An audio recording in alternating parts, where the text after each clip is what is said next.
provisions are as follows. The probation officer's report to be filed within 14 days of today, and the defense to file a formal application within 7 days and serve the same on the state.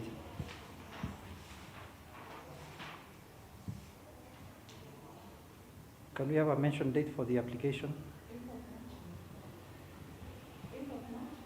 March?